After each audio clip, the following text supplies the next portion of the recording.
దేశంలో రోజురోజుకు కరోనా కేసులు పెరుగుతున్నాయి.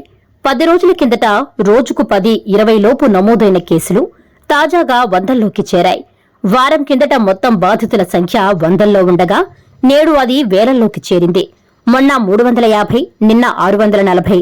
గడిచిన 24 గంటల్లో నమోదైన కొత్త కేసుల సంఖ్య శనివారానికి 752కు చేరింది. దేశంలో మొత్తం యాక్టివ్ కేసుల సంఖ్య 3420 కాగా ఇందులో ఎక్కువ శాతం కేరళలోనే నమోదయ్యాయని కేంద్ర ఆరోగ్య శాఖ ప్రకటించింది. అయితే ముందు జాగ్రత్త చర్యగా దేశవ్యాప్తంగా అన్ని రాష్ట్రాలు, కేంద్రపాలిత ప్రాంతాలను ఇప్పటికే అలర్ట్ చేసినట్లు తెలిపింది.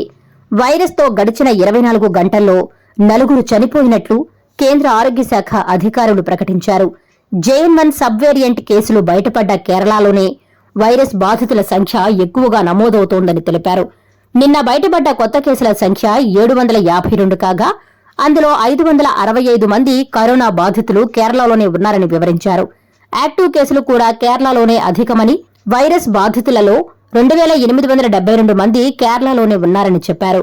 గోవాలోనూ JN1 సబ్ వేరియంట్ కేసులు 21 నమోదయ్యాయని చెప్పారు. ఈ వీడియో కనుక మీకు నచ్చినట్లయితే లైక్ చేయండి, షేర్ చేయండి, కామెంట్ చేయండి మరియు సబ్స్క్రైబ్ చేయండి. చూస్తూనే ఉండండి లిమ్రా టీవీ.